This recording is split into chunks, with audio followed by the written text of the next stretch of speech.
Hello everyone. तो आज जो हमारा सेशन है दैट इज ऑन एक्सीलरेशन। ठीक है, तो लास्ट क्लास में हमने जहां तक छोड़ा था हमने वेलोसिटी के बारे में पढ़ा था। तो एक हल्का सा रिवीजन मैं आपको पहले बता दे रहा हूं। तो अभी तक जो हमने किया है, तो हमने पोजीशन, उसके बाद डिस्प्लेसमेंट किया है, उसके बाद हमने वेलोसिटी की है। तो पोजीशन को हमने कैसे बताया था? पोजीशन वेक्टर है, उससे हमने डिफाइन किया था। डिस्प्लेसमेंट को हमने पोजीशन के चेंज से डिफाइन किया था, और जो वेलोसिटी है उसको हमने क्या बोला था? ये चेंज ऑफ पोजीशन जो है, जो कि डिस्प्लेसमेंट कहलाता है, ये चेंज ऑफ पोजीशन का टाइम के साथ कैसा रेट है, उसको हमने क्या बोला था? That is termed as velocity. तो आज जो हम सीखेंगे दैट इज एक्सेलरेशन। तो एक्सेलरेशन के भी आपके वही दो पार्ट्स हम सीखने वाले हैं। एक आपका instantaneous acceleration and the other is the average acceleration. तो वही चीज जो हमने वेलोसिटी में भी सीखा था, वही चीज हम यहाँ पे भी सीखने वाले हैं। तो इंस्टेंटेनियस एक्सेलरेशन का जो डेफिनेशन है, तो जैसा कि आपको अभी तक समझ में आ गया होगा दो वीडियोस देख के, कि जब भी हमारा इंस्टेंटेनियस होता है हम क्या करते हैं? हम टाइम के साथ डेरिवेटिव लेते हैं। जब भी हमारा एवरेज आता है हम क्या करते हैं? हम चेंज वाला फॉर्म लेते हैं, डेल्टा अपॉन डेल्टा टी, वो वाला फॉर्म हम लेते हैं। तो इंस्टेंटेनियस एक्सेलरेशन का वापस से जो डेफिनेशन है, तो it is defined as the rate of, किसका रेट? Change in velocity. ठीक है, तो अगर आपने चेंज इन वेलोसिटी, ये जो पैरामीटर है, इसका टाइम के साथ रेट देख लिया, मतलब कि यूनिट टाइम में कितना वेलोसिटी का चेंज आया, ये अगर आपने देख लिया, तो वही चीज आपका क्या कहलाएगा? That would be the instantaneous acceleration. ठीक है, यहीं पे अगर मैं चेंज इन डिस्प्लेसमेंट होता, तो ये मेरा क्या कहलाता? तो change in displacement, sorry, change in position का जो रेट है वो हमारा वेलोसिटी कहलाता है। चेंज इन वेलोसिटी का जो रेट है वो हमारा एक्सेलरेशन कहलाता है। तो एक्सेलरेशन का जो वेक्टर फॉर्म है that is a vector is equals to derivative with respect to time of the velocity vector. ये क्या है? ये वही चीज है, ये वापस आपका जो रेट है उसको सिंबलाइज कर रहा है। ठीक है, और रेट किसका? वेलोसिटी का जो चेंज होने का रेट है, that is what we mean by derivative. तो अगर आप, ये तो आपका वेक्टर फॉर्म है, तो अगर आप 1D में कर रहे हो तो 1D में हम वेक्टर फॉर्म का यूज करते नहीं है, बिकॉज हमें वेक्टर्स की जरूरत पड़ती नहीं है।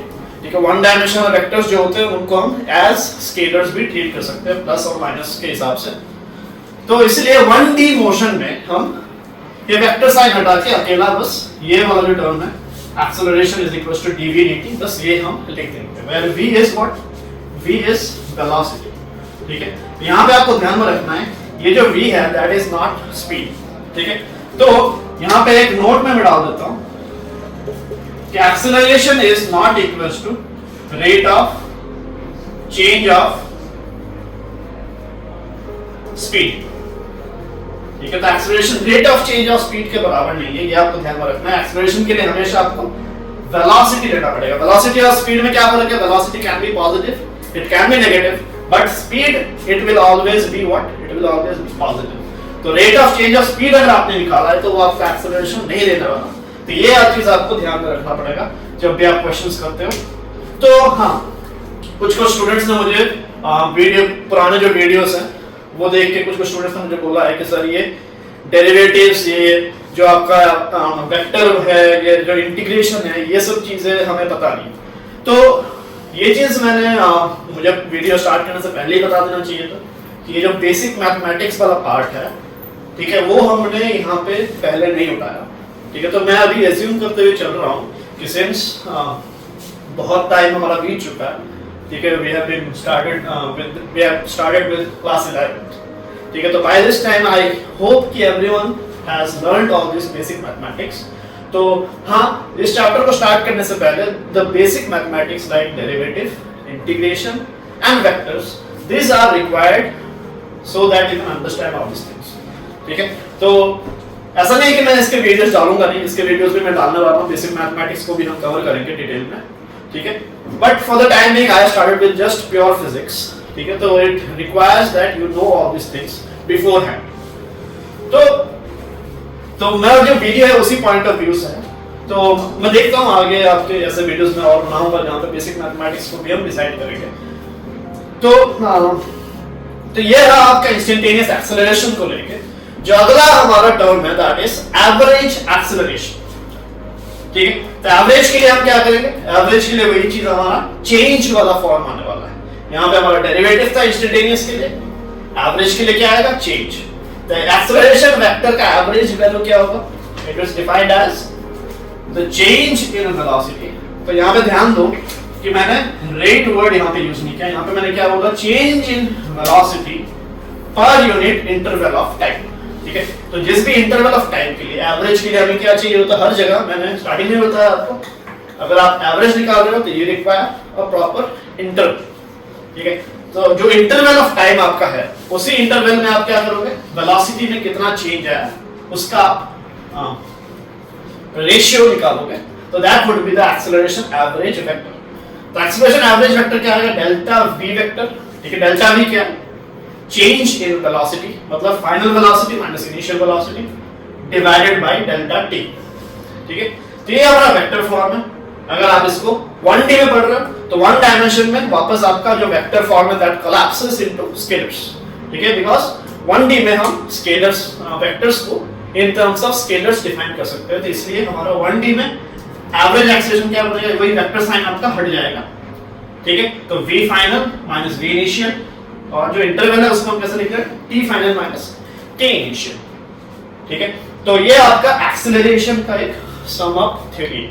ठीक है। तो अभी हम अगला जो देखने वाले हैं that would be the equations of motion, जो हम एक्सेलरेशन से डिराइव करते हैं। ठीक है। तो अभी हम इक्वेशंस ऑफ मोशन को देख लेते हैं।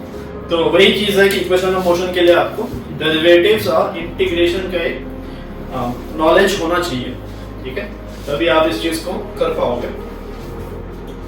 तो इक्वेशंस ऑफ मोशन को आपको डिराइव करने के लिए जो इंपॉर्टेंट रिलेशंस है जो हम यूज करने वाले हैं बहुत ज्यादा, तो वो क्या क्या है। एक तो सबसे पहले हमने सीख लिया कि वेलोसिटी का जो रिलेशन। ठीक है। तो वेलोसिटी क्या है, वेलोसिटी आपका dx by dt। ठीक है। तो इस चीज को हम क्या बोलते हैं, this is termed as velocity. तो ये एक इक्वेशन हमने पहले सीख रखा है इंस्टेंटेनियस वेलोसिटी का। दूसरा जो हमने अभी फिलहाल सीखा है that is acceleration is equals to dv by dt। ठीक है। तो अभी हम एक्सेलरेशन का ही एक और फॉर्म हम सीखने वाले हैं। ठीक है। तो इसी इक्वेशन को, ठीक है, इस इक्वेशन को हम क्या कर सकते हैं पहले देखते हैं। इस इक्वेशन को मैंने उठाया वापस, तो also a is equals to, और इस dt को हमने थोड़ा अलग अलग से लिखा। ठीक है। इधर हमने शिफ्ट कर दिया dt को, और ऊपर और न्यूमरेटर और डिनोमिनेटर में हमने dx से मल्टीप्लाई एंड डिवाइड साइमल्टेनियसली हमने किया। ठीक है। तो this is a mathematical step जो हम कर सकते हैं। तो ये आपने ऑलरेडी फ्रैक्शंस में बहुत छोटे क्लास से ही सीख रहे हो इस चीज को। ठीक है। तो dx से हमने ऊपर में मल्टीप्लाई किया, dx से नीचे भी मल्टीप्लाई किया, तो ये dx और dx जब कैंसिल होंगे तो वापस आपका यही वाला इक्वेशन बन जाएगा। ठीक है। तो वी कैन डू दिस। तो अभी आप देखो, ये dv by dx तो है ही है, साथ के साथ ये टर्म भी आपका है। ठीक है। तो इस टर्म को हम क्या बोल सकते हैं, जो dx अपॉन dt है, इस टर्म को हम बोल सकते हैं वापस इंस्टेंटेनियस वेलोसिटी के बराबर। ठीक है। तो आपका क्या बन गया, इस चीज को हमने v के बराबर लिख दिया। ठीक है। तो एक्सेलरेशन क्या है, acceleration is equals to v dv upon dx। तो ये हमारा क्या मिल गया, ये हमें एक नया इक्वेशन मिल गया। ठीक है। वही एक्सेलरेशन का। तो अब क्वेश्चन ये है कि इनमें डिफरेंस क्या है, कि इसमें और इसमें ये कब यूज करना है, ये कब यूज करना है। ठीक है। तो ये हमें तब यूज करना है when we are given velocity as a function of time। ठीक है। और we have to find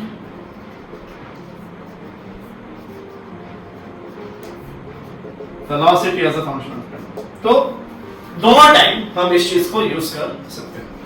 ठीक है। तो this equation is to be used at times when velocity is given as a function of time। Function का मतलब क्या है कि velocity in terms of t आपको दिया हुआ। ठीक है। या फिर आपको ऐसा भी हो सकता है कुछ कुछ केसेस में कि आपको velocity as a function of time या velocity in terms of t आपको निकालना है। ठीक है। हो सकता है आपको दे दिया गया velocity as a function of time, हो सकता है कि आपको velocity as a function of time निकालना हो। तो दोनों टाइम आप ये वाला इक्वेशन को यूज करोगे, ठीक है। तो acceleration equals to dv by dt, it's to be used only when v versus t is given और इज टू बी फाउंड, ठीक है। सिमिलरली ये जो आपका इक्वेशन है ये कब हम यूज करेंगे, when v as a function of x, ठीक है। यहां पे देखो ऊपर v है नीचे t है, तो v और t का रिलेशन ये इक्वेशन आपको बताएगा। तो यहां पे आप देखो ऊपर क्या है, v है, नीचे आपका x, तो ये क्या रिलेशन बताएगा, ये आपको v और x में रिलेशन बताएगा, v और t में नहीं, v और x में आपको रिलेशन बताएगा। When v as a function of x is to be found और इज गिवन, ठीक है। तो v in terms of x अगर दिया है, v in terms of x अगर आपको निकालना है, तो उस टाइम पे हम ये वाला फॉर्म एक्सेलरेशन का प्रेफर करेंगे। और टाइम के रिस्पेक्ट में निकालना है वेलोसिटी, तो हम ये वाला जो फॉर्म है उसको हम प्रेफर करेंगे, ठीक है। तो अभी हम इक्वेशंस ऑफ मोशन कैसे प्रूव करते हैं वो हम आगे करते हैं। तो अभी जो हमें assumptions फॉलो करना है, ठीक है, in order to derive the equations of motion. तो assumptions क्या है, तो इक्वेशंस ऑफ मोशन और law of time, laws of kinematics भी हम इसको बोलते हैं। तो इसको डिराइव करने के लिए कुछ assumptions हम लेके चलते हैं। तो assumption क्या है कि we consider the acceleration to be constant, ठीक है। तो now if acceleration is constant, इससे फायदा क्या होता है, it gives us the benefit of taking out the term a, ये जो a वाला acceleration वाला a टर्म है, इसको हम इंटीग्रेशन या डेरिवेटिव दोनों में से बाहर निकाल के ला सकते हैं, ठीक है। तो अगर आपने इंटीग्रेशन और डेरिवेटिव पढ़ा हुआ है तो वहां पे एक स्टेप होता है जहां पे हम कांस्टेंट को डेरिवेटिव के बाहर लेके आराम से आ सकते हैं। तो वही आपको फायदा मिलता है once you consider a to be constant. तो आगे जितने प्रूफ्स है उसमें हम ये चीज यूज करने वाले हैं। तो सबसे पहला जो हमारा प्रूफ है, जो आपने छोटे क्लास में भी सीखा हुआ है, v = u + a2, ठीक है। तो इसका हम प्रूफ करेंगे अभी। तो प्रूफ में क्या है कि वी नो दैट, ठीक है, हम एक्सेलरेशन क्या यूज करेंगे। तो यहाँ पे आप देखो, यहाँ पे आप अगर नोट करो कि हम v और t में एक रिलेशन ढूंढ रहे हैं, ठीक है। तो हम क्या निकाल रहे हैं, v as a function of time, this is what we are supposed to find. Clear. तो इसको प्रूव करने के लिए आपको क्या करना पड़ेगा, कौन सा रिलेशन हम यूज करेंगे, जो हमने थोड़ी देर पहले बताया कि ये वाला जो रिलेशन है इसका हम यूज करेंगे, ठीक है। If you are supposed to find v as a function of time, ठीक है, तो आपको a = dv by dt, this equation you have to use. तो इस इक्वेशन को हमने उठाया। अब इस इक्वेशन में हमने क्या किया, इस इक्वेशन में हम क्रॉस मल्टीप्लाई कर दिया, तो हमारा क्या बन गया, dv = बन गया a * dt, ठीक है। तो अभी जैसे हमारा ये वाला फॉर्म आया, ठीक है, नाउ दिस फॉर्म, इस फॉर्म के बाद हम क्या कर सकते हैं, इस फॉर्म पे हम इंटीग्रेशन का साइन लगा सकते हैं, ठीक है। तो जब हम इंटीग्रेशन सीखते हैं तो हम ये चीज भी साथ के साथ सीखते हैं कि इंटीग्रेशन करने से पहले आपको इंटीग्रेशन का फॉर्म लाना जरूरी है, ठीक है। डेरिवेटिव्स में जैसे आप डेरिवेटिव किसी भी इक्वेशन में आप आराम से लगा सकते हो, आराम से उसको अटैच कर देते हो डेरिवेटिव को। इंटीग्रेशन में जो इंटीग्रेशन का सिंबल है वो आपका अटैच करना इतना आसान नहीं है, ठीक है। तो अगर आपको इंटीग्रेशन करना है तो सबसे पहले आपको ये डिटरमाइन करना होता है कि इंटीग्रेशन का फॉर्म आपके पास रहे। तो यहाँ पे जो हमने क्रॉस मल्टीप्लाई किया, ठीक है, तो यहाँ पे हमें जो ये आपका लाइन मिला, तो यहाँ पे हमें क्या मिला, this is the integrable form, ठीक है। तो मैं इस पर्टिकुलर स्टेप के बाद ही इंटीग्रेशन लगा सकता हूँ, ठीक है। मैं अब चाहता तो यहाँ पे इंटीग्रेशन ऐसे नहीं लगा सकता, that was not valid, you couldn't have done that. तो यहाँ पे अगले स्टेप में हम इंटीग्रेशन लगाएंगे, ठीक है। तो इंटीग्रेशन मेरा लग गया। अब जैसे इंटीग्रेशन आप लगाओगे, अगला हमें क्या करना पड़ेगा, अभी हमें लिमिट्स लगाना पड़ेगा कि अपर लिमिट हमारा क्या होगा और लोअर लिमिट क्या होगा, ठीक है। तो इंटीग्रेशन जब हम सीखते हैं तो ये चीज भी देखते हैं कि we require limits in order to perform the integration, ठीक है। तो लिमिट्स हमारे क्या हैं, तो राइट हैंड साइड में आपका वेरिएबल कौन है, राइट हैंड साइड में टाइम आपका वेरिएबल है, तो जो लिमिट्स आप पुट करोगे वो टाइम के लिमिट्स होने वाले हैं। और लेफ्ट हैंड साइड में वेरिएबल कौन है, आपका वेलोसिटी वेरिएबल है, तो लेफ्ट हैंड साइड में जो आप लिमिट्स पुट करोगे वो किसके होंगे, वो आपके वेलोसिटी के होंगे। तो जो भी आप टाइम के लिमिट्स चूज करोगे, मतलब कि जिस भी टाइम को आप एज अ लोअर लिमिट और जिस भी टाइम को आप as a upper limit choose करोगे, आपको ध्यान में रखना है कि लेफ्ट हैंड साइड में जो वेलोसिटी है वो भी उसी टाइम का हो। ठीक है, मतलब कि एक सिंपल वर्ड्स में the lower limits of velocity and time should be in sync, and also the upper limits of velocity and left hand side and right hand side should be in sync. तो हमने क्या उठाया, time जो आपका zero था, ठीक है, जब हमारा टाइम जीरो था तो वेलोसिटी कितना है u, जिसको हम इनिशियल वेलोसिटी भी बोलते हैं। ठीक है, तो इनिशियल वेलोसिटी क्या होता है, जीरो टाइम पे जो हमारा वेलोसिटी है। तो टाइम जब जीरो था वेलोसिटी हमारा u था, टाइम जब हमारा t हुआ है वेलोसिटी कितना है, वो हमारा फाइनल वेलोसिटी v के बराबर होगा। तो हमें ढूंढना क्या, हमें यही ढूंढना है, ये तो आपको गिवन रहता है। ठीक है, you don't have to find this, ये आपको क्वेश्चन में ही गिवन रहता है। तो हमें ढूंढना क्या, हमें ये ढूंढना है। तो ये हमारा कौन वेरिएबल कौन है, हमारा वेरिएबल है ये v। ठीक है, तो अब आपने इंटीग्रेशन कर देना है। तो आपके लोअर लिमिट्स आ गए in sync and upper limits आ गए in sync. Now we will perform integration. तो इंटीग्रेशन क्या है, यहाँ पे इंटीग्रेशन ऑफ dv आपको निकालना है। तो dv का इंटीग्रेशन क्या होगा, v के बराबर, बिकॉज इंटीग्रेशन dx क्या होता है, x के बराबर होता है। ठीक है, तो इंटीग्रेशन dv आपका v के बराबर हो गया। ठीक है, उसके बाद हम ये बॉक्स हम डालेंगे, इस बॉक्स में अपर लिमिट ऊपर और लोअर लिमिट नीचे। उसके बाद अगले स्टेप में आप देखिए, this step is very important. यहाँ पे जैसे हमने बताया, सबसे पहले हमने एज्यूम करके रखा हुआ है कि एक्सेलरेशन कांस्टेंट है। तो अगर एक्सेलरेशन कांस्टेंट है तो क्या होगा, एक्सेलरेशन आपके इंटीग्रेशन से बाहर आ जाएगा। तो ये वही चीज हुआ, एक्सेलरेशन इंटीग्रेशन से बाहर आया और फिर आपका क्या बन गया, सिंपल आपका इंटीग्रेशन dt बन गया वापस। तो इंटीग्रेशन dt क्या होगा, इंटीग्रेशन dx अगर x होता है तो इंटीग्रेशन dt क्या होगा, t के बराबर होने वाला है। ठीक है, तो वापस वही आप बॉक्स में t डालोगे और फिर अपर लिमिट और लोअर लिमिट को आप लिख के रखोगे। तो अगले स्टेप में हम क्या करेंगे, लिमिट्स हमें पुट करना है। ठीक है, तो अभी तक हमने लिमिट्स पुट नहीं किया, अभी हम लिमिट्स को पुट करेंगे। तो इसमें अगर आप लिमिट्स पुट करो तो क्या करना पड़ेगा आपको, एक बार अपर लिमिट पुट करोगे, ठीक है, उसके बाद वापस इसी में लोअर लिमिट पुट करोगे और फिर आपको सबट्रैक्ट करना है। तो अपर लिमिट v की जगह अगर मैं v लिखूं तो ये v आ गया, माइनस लोअर लिमिट को अगर आप डालोगे इसकी जगह तो क्या आ जाएगा, माइनस u। फिर वापस यहाँ पे आप लिमिट्स पुट करोगे तो इसमें पहले आपको t पुट करना है, इसमें फिर आपको 0 पुट करना है। तो पहले आपने t पुट किया एक बार, माइनस 0 पुट किया तो 0 होगा। ठीक है, तो this is the final equation which we are supposed to prove. ठीक है, तो this is not some rocket science. ठीक है, यहाँ पे बहुत टफ चीजें नहीं हो रही है। ठीक है, आपको बस ये समझना है कि you require the knowledge of integration in order to understand all this things.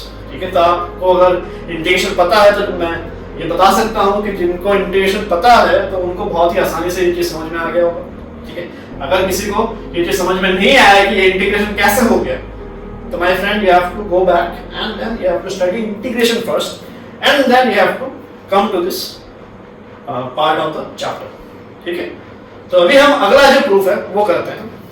तो अभी अगला जो हमारा इक्वेशन है st = ut + ½ at²। ठीक है, तो ये भी आपने छोटे क्लास में सीख रखा है, इसका हम प्रूफ देखने वाले हैं। तो छोटे क्लास में आप ग्राफ से प्रूफ करते हो। ठीक है, तो now we will move into a more technical way of proving the same thing. ठीक है, तो यहाँ पे आप ध्यान दो कि मैंने यहाँ पे st लिखा है। छोटे क्लास में आपने s = ut + ½ at² सीखा होगा, बट अभी हम फिलहाल इसको st लिखेंगे। ठीक है, तो इसका सिग्निफिकेंस आपको आगे समझ में आएगा कि क्या है। ठीक है, तो this helps you in solving a lot of problems. ठीक है, बहुत सारा कंफ्यूजन भी दूर करता है ये चीज, तो इसलिए हम ऐसे इसको प्रोनाउंस करेंगे st = ut + ½ at²। तो अभी हमने जस्ट क्या सीखा कि v = u + at होता है।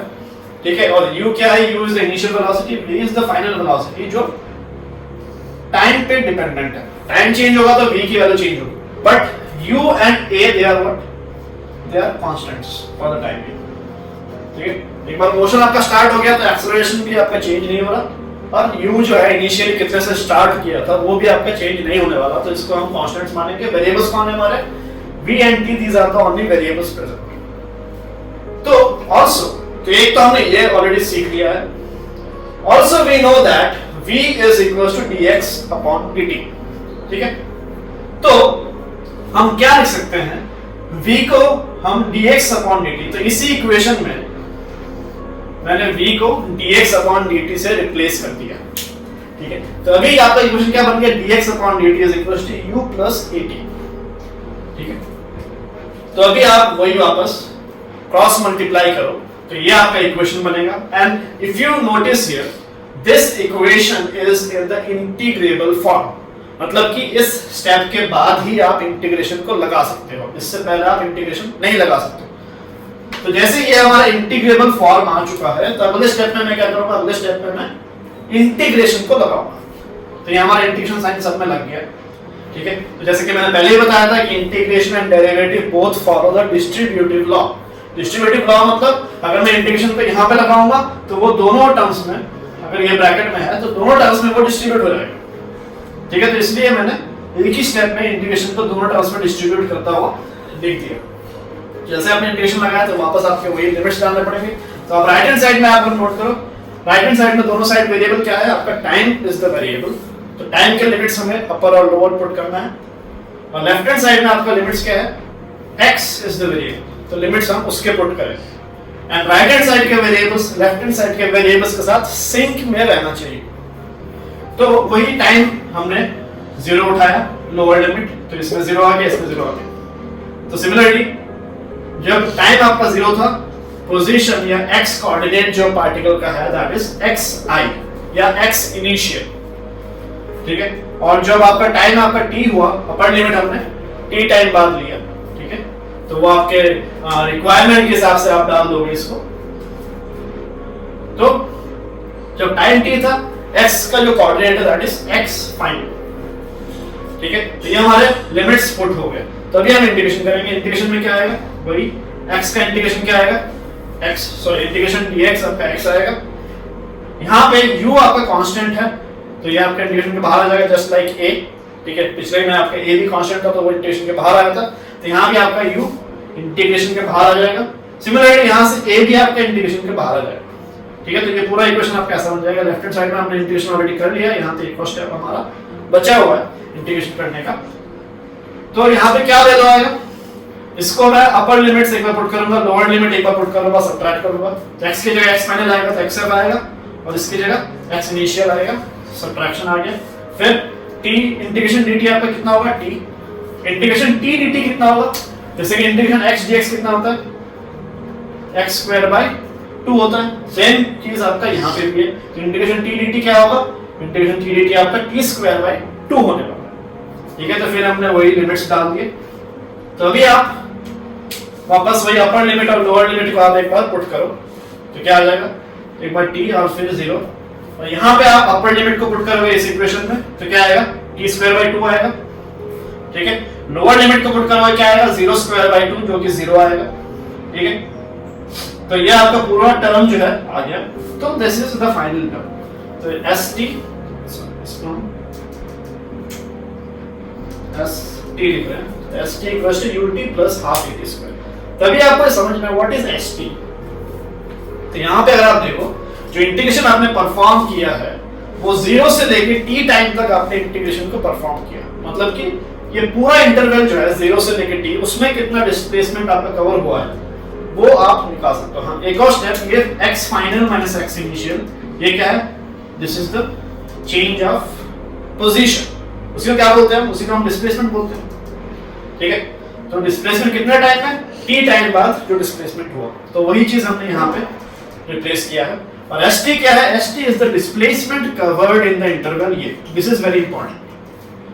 ठीक है, तो बहुत से टाइम आपको क्वेश्चन में पूछा जाता है कि what is the displacement during the nth second. ठीक है, तो nth सेकंड है उसमें डिस्प्लेसमेंट कितना है, तो वहां पे स्टूडेंट्स अगर ये वाला फॉर्मूला लगा लें तो वहां आपको रिजल्ट गलत मिलेगा। क्यों गलत मिलेगा, बिकॉज आपको nth सेकंड पूछा है, आपको 0 से लेके n सेकंड तक कितना डिस्टेंस कवर है वो आपको नहीं पूछा। ठीक है, तो ये आपको एग्जैक्टली वही देता है, आपको पूरा इंटरवल जो है उसमें कितना डिस्प्लेसमेंट कवर हुआ है वो आपको देने वाला है। एक पर्टिकुलर इंस्टेंट या एक पर्टिकुलर 1 सेकंड वाले इंस्टेंट में, इंटरवल में कितना डिस्टेंस कवर किया है वो आपको इससे नहीं मिलने वाला।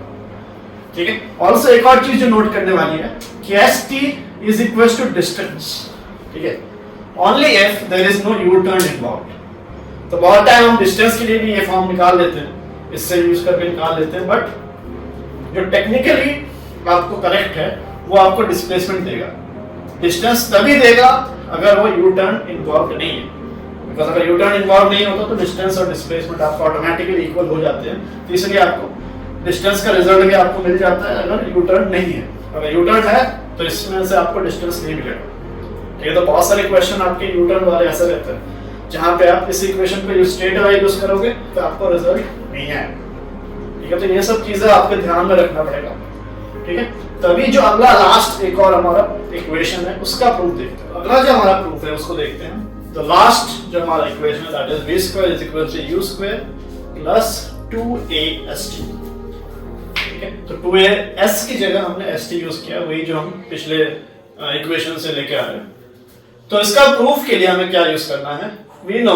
तो हमारा एक लास्ट रिलेशन बचा हुआ है जो हमने यूज नहीं किया अभी तक, तो that is a equals to v dv by dx। ठीक है, तो इस इक्वेशन को हम यूज करेंगे। तो आगे प्रोसीड करते हैं, वही क्रॉस मल्टीप्लिकेशन करेंगे। तो जैसे हमने क्रॉस मल्टीप्लिकेशन किया तो अभी हमारा क्या आएगा, this is the integrable form. तो जैसे अब इंटीग्रेबल फॉर्म आ गया, अब हम क्या करेंगे, इसका जो इंटीग्रेशन है हम लगा सकते हैं दोनों साइड। तो इंटीग्रेशन लगा दिया तो राइट हैंड साइड में वही आपका वेरिएबल कौन है, x, लेफ्ट हैंड साइड में आपका वेरिएबल v है। तो x के हमें लिमिट्स पुट करने हैं। तो x का लोअर लिमिट हमने x इनिशियल लिया, तो तब जो आपका वेलोसिटी था दैट इज u, और x का जो दूसरा हमने वेरिएबल लिया, सॉरी अपर लिमिट लिया दैट इज x फाइनल, तब आपकी जो वेलोसिटी है दैट इज v। तो अगर हम इसको इंटीग्रेट करें तो इसका इंटीग्रेशन क्या आएगा, वही इंटीग्रेशन x dx क्या होता है, x स्क्वायर बाय 2।